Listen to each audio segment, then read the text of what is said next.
In an era where verification is cheaper than ever, why are so few ideas actually willing to be verified? That's quite a question to start with, isn't it? It sounds less like a question and more like a challenge. It is a challenge. Hmm.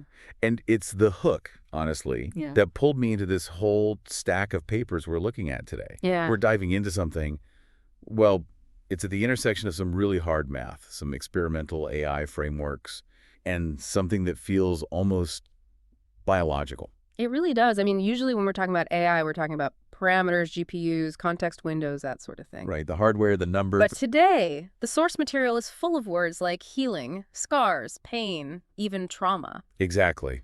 It feels less like we're breaking down a software update and more like we're, I don't know, analyzing a patient. Or maybe a new philosophy of mind. Yeah, that's a good way to put it. And for anyone listening who's ever, used a large language model, which I'm guessing is pretty much everybody at this point, Yeah. this specific frustration we're about to get into, Mm. you ask it a question. The AI gives you an answer that's just plain wrong.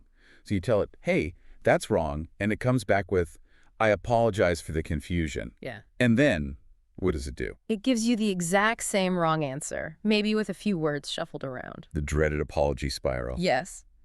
We've all been there. It drives me absolutely crazy. It's like the AI has zero memory of its own failure. It just wants to please you in the moment. It has no shame. Well, technically speaking, it has no state. It has no consequences for being wrong. But the material we're diving into today, it proposes a solution, and it goes way, way deeper than just fixing a bug. We're looking at a system called wfgy. Right. And wfgy stands for, what was it again? Get ready for it, it's an acronym. Universal Unification Framework for Large-Scale Self-Healing LLMs. Rolls right off the tongue. Super catchy. And alongside that, we have this theoretical playground it operates in called the tension universe. And the mission here, it feels really different. We're not just looking at how to make an AI that's more correct. We're looking at a proposal to treat AI errors as physical scars in a kind of geometric space. Yeah, that's the core idea. The theory is that if you treat reasoning as geometry and you treat failure as a repulsive force, you don't just get a machine that corrects itself, you might actually get a machine that develops a form of identity. Through what the author calls negative space. It's heavy stuff, but we're going to break it all down. Yeah. So we've got a pretty clear roadmap for this deep dive. First, we need to get our heads around this tension universe, what it is, and more importantly, why it's built specifically to be attacked. Right, the playground. Then second, we'll get into the nuts and bolts of wfgy 1.0. This is the self-healing engine that's actually out there posting some pretty wild results on the benchmarks. And finally, we get to my favorite part, the scar ledger. This is the theory about how pain and repulsion can create a stable identity. It's basically the physics of ouch. The physics of ouch. I like that. Yeah. So, okay, let's jump in. The tension universe. When I first started reading the source material on this, I couldn't quite place it. Is it a physics paper? Is it philosophy? A manifesto? It's a little bit of all of those, but the best way to describe it is as an experimental scientific framework. But here's the key difference. Unlike almost every other framework we see, its goal isn't to give you answers or to act as an authority. So it's not a textbook. Not at all. It's not saying, here's the truth. Its entire purpose is to provide a structural reasoning framework that is designed to be stress tested. The author, who goes by the name P.S. Big Big, puts it really bluntly. They say, instead of asking people to believe a theory, this project asks people to attack it. I love that. Attack my ideas. It's Yeah. like scientific Fight Club. It really is. And the core philosophy is that if a structure, an idea, is internally consistent, then the answers will just emerge naturally from the geometry of it all. And if it's not, If it's flawed, it should fail. And it should fail publicly, visibly, for everyone to see. It's an experiment in rigorous honesty. and this changes how we think about what the AI is actually doing, right? Because normally when we talk about AI, we're talking about vectors in latent space. Exactly. In a standard AI, you can think of vectors as just positions on a huge multidimensional map. The concept of king is a dot at one coordinate. Queen is a dot nearby. Apple is way over there. And the AI is just navigating between these points. Right, it's like a GPS. It finds the shortest, most probable route from one concept to the next, recalculating route to nearest concept. Okay, I get that. So how is the tension universe different? Well, the tension universe shifts the focus. It's not about the positions of the vectors, it's about the relationships between them. It's constantly asking, which of these connections breaks the reasoning? Which ones hold up under pressure? It's not where am I? It's How does this connect to that, and is that connection strong? So it's more like structural engineering for thoughts. That's a fantastic way to put it. It's a topological approach. The source material makes this distinction that I think is really crucial. It says in standard AI, the map is fixed. You're just walking around on it. Right. But in the tension universe, the system is actively drawing new maps. It's constructing entirely new semantic structures, new connections, and then it tests them to see if they can even exist without collapsing under their own weight. And because they're building these new structures, they're not shying away from the big, scary questions. The source mentions a 10-10 difficulty rule. Oh, yeah. They invite people to bring the hardest problems imaginable, century-level problems. Consciousness, cosmology, the fundamental nature of physics. So the framework is claiming it can solve consciousness. No, not at all. It's not claiming it has the answer right now. It's claiming that if you feed a problem like consciousness into this tension structure, one of two things will happen. Either the structure will hold up and reveal a logically consistent path toward an answer, or It will collapse. it will collapse under the weight of the logical contradictions. It's basically saying if your idea is true, it should be able to survive this pressure cooker. And the verification for this is, well, it's pretty neat too. It's not just trust our results. No, it's the opposite. The source actively encourages you to take the answers the tension universe generates and cross-examine them using other AIs. So you use, like ChatGPT or Claude, as the opposing counsel in a courtroom. Pretty much. It's verification over belief. If the tension universe gives you an output and you feed that chain of reasoning into, say, GPT-4, and GPT-4 says, yeah, this logic is sound, then that's a point for the structure. And if it finds a hole? The structure fails. It's a very open, almost vulnerable way to do science. Incredibly vulnerable. I mean, most researchers hide their work until it's perfect and polished. This is basically saying, here's the raw engine, please, come and tear it apart. And that vulnerability is the whole point. In an age where generating text is cheap, I can make 1 million words of garbage in a minute verification becomes the only currency that matters. If an idea isn't willing to be verified, it's probably not worth much. So that's the playground, the theoretical arena, the tension universe. Yeah. Okay, now let's move to the machine that's actually fighting in this arena, the gladiator, if we want to stick with the metaphor, wfgy 1.0. Right, and this is where we go from the abstract to the very concrete. wfgy, the Universal Unification Framework.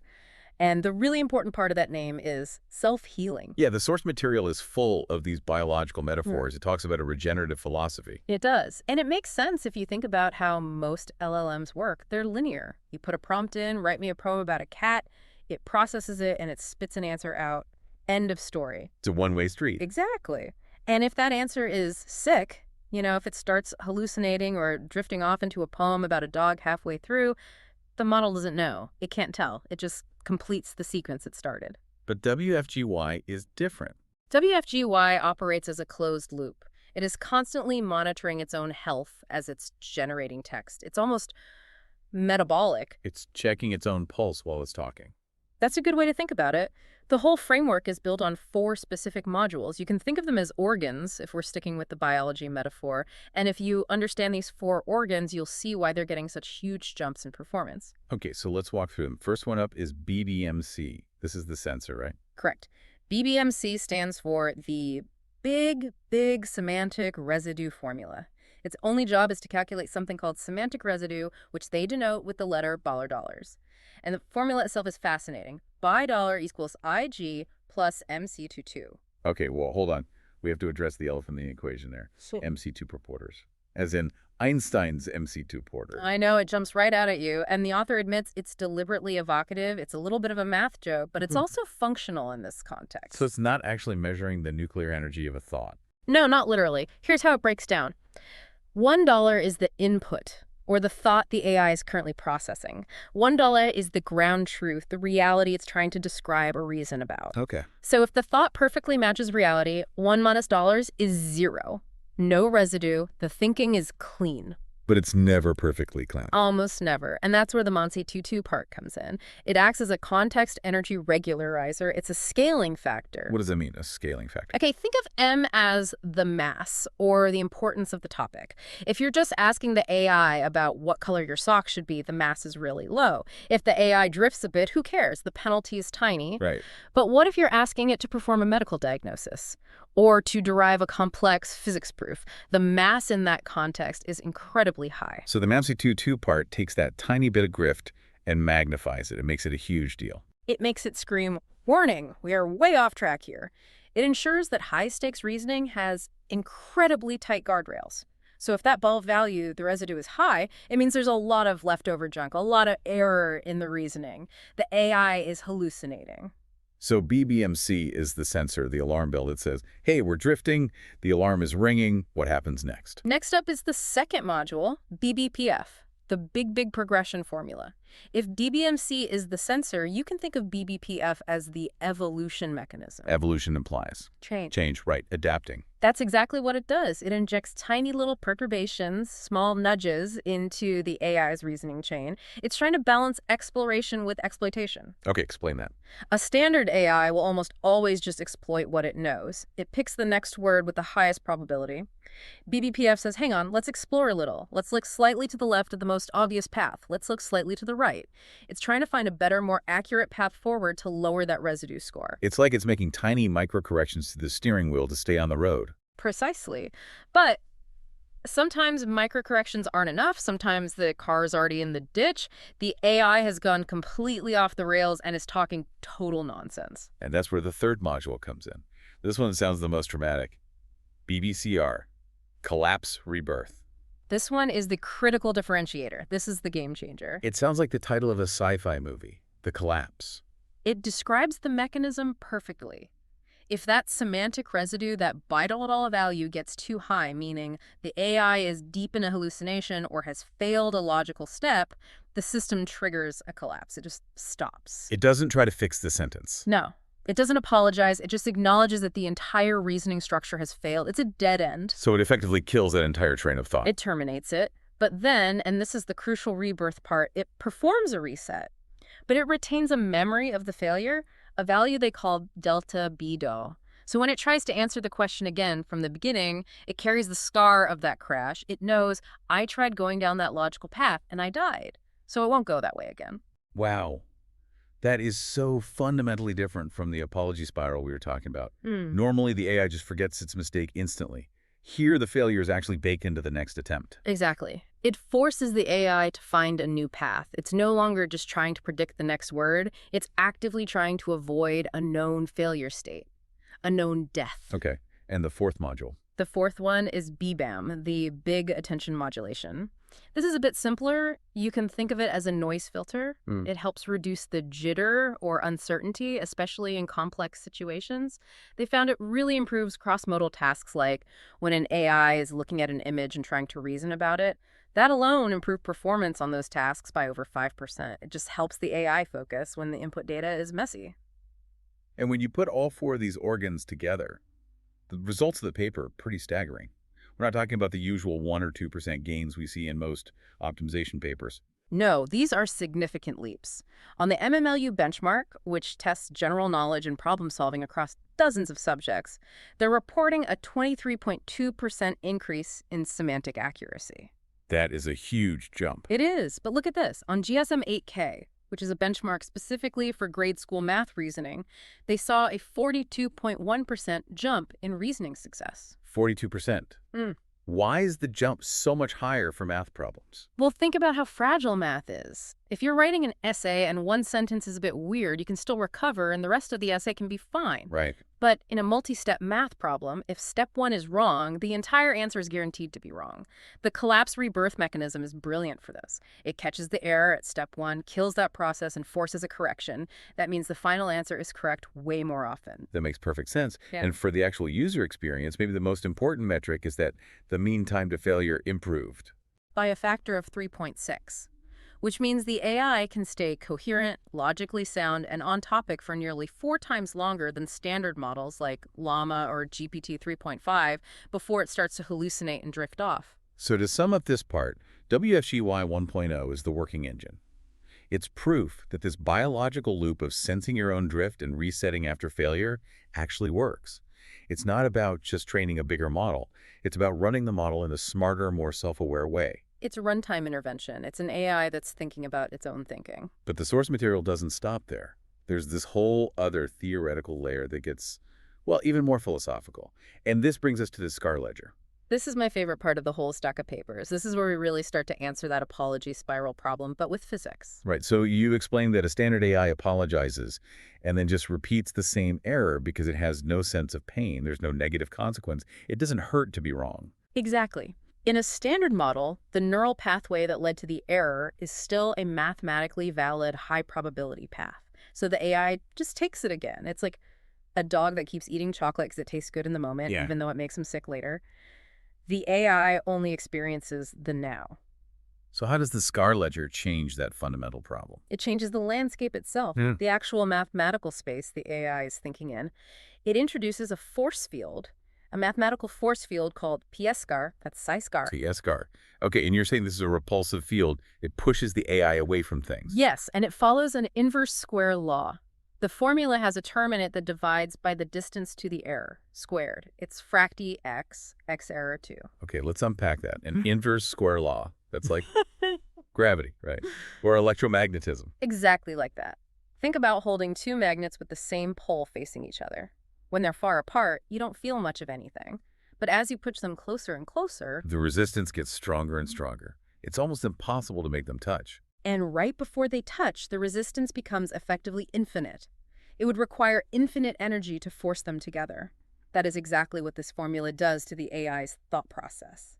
So, if the AI's current thought starts to get close to a path that led to a past mistake, The energy cost of continuing that thought shoots up towards infinity. It becomes incredibly expensive mathematically for the AI to keep thinking that way.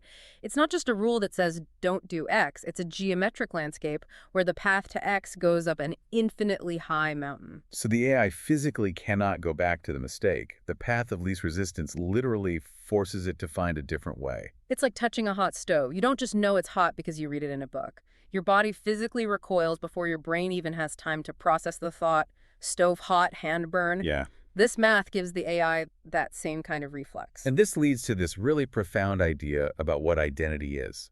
The notes describe identity as being formed in negative space. You are defined more by what you won't do than by what you will do. Unpack that for me. What does that mean? Well, think about a generic, off-the-shelf AI model. It has no real shape.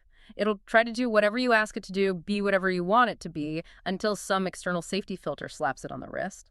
But it has no internal boundaries. It's just a blob of potential. Right. No core identity. But now think about a human being you consider to have strong character. Why do we trust them? We trust them because we know there are certain lines they will simply not cross. I will not lie. I will not steal. I will not give up on my friends. Exactly. Those are boundaries. Those are the things they won't do. And in this framework, an AI with scar ledger starts to carve out its own shape. There are now places in the latent space it cannot go. There are failures it refuses to repeat. I don't touch fire because I have a burn scar. That's it. That's the core of it. The accumulation of all these scars, all these boundaries, creates the outline of the self. It's a very human way of looking at how intelligence develops. We are the sum of our lessons, and usually it's the hardest lessons that leave the deepest marks. It's almost like a sculpture. You start with this big, formless block of marble. That's the raw AI model.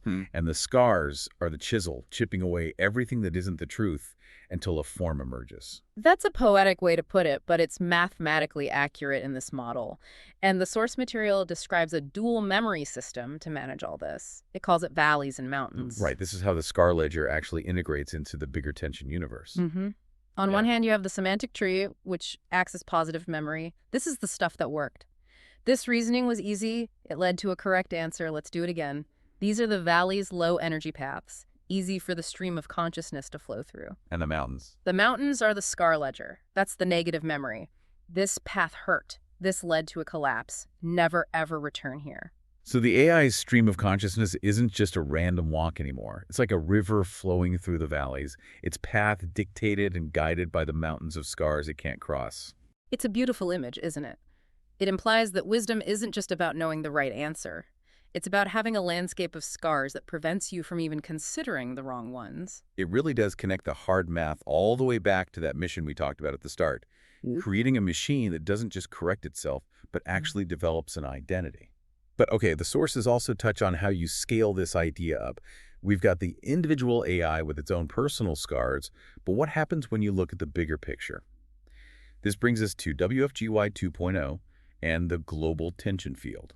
Right, and this is where an expert note in the tension universe source material comes in. It basically says, you just built a native submodule of the tension universe. It's taking this local idea of a scar, I got this one math problem wrong, and scaling it to a global systemic level. What does that mean, a global level? It means instead of just asking, did I make a mistake on this specific prompt, we can start asking structural questions about the agent itself as a whole. For instance, we can start to talk about phase transitions. Phase transitions. Yeah. You mean like water turning to ice? Yeah. A change of state? Exactly that. But for an intelligence, we can now ask questions like, when does an agent become brittle? Brittle. What does that mean for an AI? Like it's afraid to do anything. Think about the geometry we just described, the valleys and the mountains.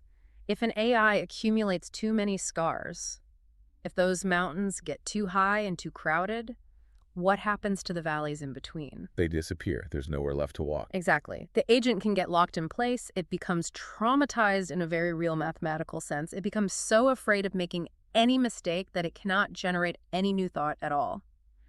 The tension universe framework allows us to measure that point, to see when an agent transitions from being plastic and adaptable to being rigid and fragile. That is fascinating. It's like you could diagnose a kind of digital PTSD using geometry. It really is. And it extends even further than that. The source material even mentions applying this to civilizational scars. Oh, this part was wild. You can use the exact same mathematics to model a team or a company or an entire society. What are the collective mistakes a civilization is doomed to repeat because they haven't formed a proper scar?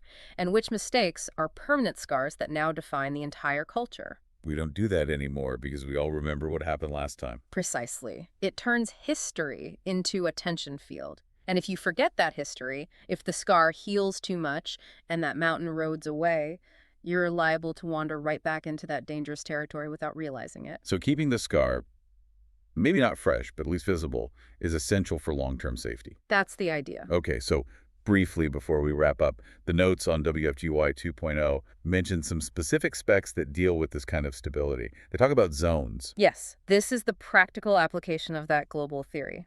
In wfgy 2.0, they define these zones of operation based on that semantic residue score we talked about earlier.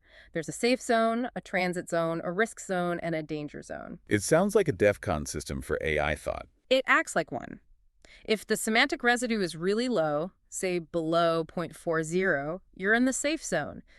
The AI can flow freely, be creative, just chat. But if it gets above 0.85, you're in the danger zone. Red alert. The system will most likely trigger a collapse to prevent a major hallucination. But the really interesting part is a mechanism they call the coupler, which creates hysteresis. Hysteresis, that's a physics term, isn't it? It is. It refers to how the state of a system depends on its history. In this context, it's designed to prevent jitter. Think about it. If you're on the fence about believing something new, you don't want to flip-flop your entire worldview every single time you see one tiny piece of counter evidence. You want to be open-minded, but not flaky. Exactly. You need some conviction. The coupler mechanism ensures that the system doesn't radically change its worldview or its core beliefs unless there is significant sustained evidence. Specifically, the change in its anchor point has to be greater than a certain threshold, which they call dollars. So it adds a little bit of healthy friction to the process of changing its mind. It adds healthy friction. This creates stability. The AI doesn't just react to noise, it requires a genuine signal to shift its identity. It basically stops the AI from being a total pushover.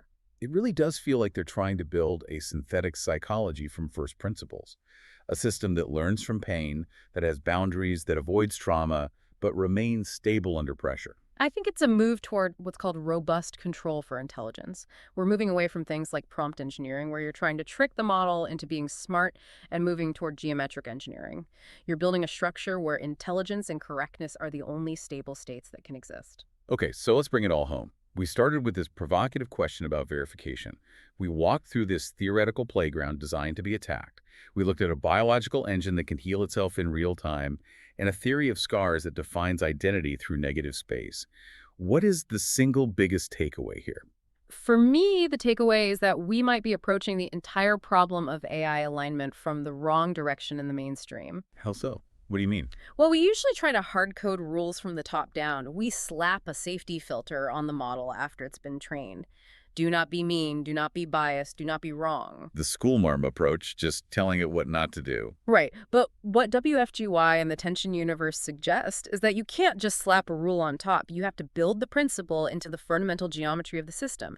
You have to make the wrong path structurally impossible, or at the very least, energetically and computationally expensive to even traverse. So you're not just telling it, don't do that. You're turning "don't do that" from a scolding into a law of physics for that AI's mind. You're making the AI want to be right, because being wrong physically or mathematically hurts. In a very real mathematical sense, yes, and that is a profound shift.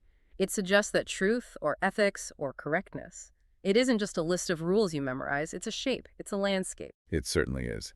And I want to leave our listeners with a thought that started this whole deep dive for us, that challenge from the tension universe source material. We've seen how this kind of structure could be applied to AI, but the author poses it to us too. If the structure holds, the real question becomes, how many ideas in our time are actually willing to be tested this way? Something to think about the next time you are absolutely 100% certain you're right. Would your idea survive the tension universe? Or would it just collapse under the weight of its own logic? I'd like to think my ideas would survive, but yeah, I wouldn't mind seeing the verification data on that first. Always the empiricist. Thank you for walking us through this. This was a fascinating one. My pleasure. It was great. And thank you all for listening. This has been The Deep Dive. We'll see you next time.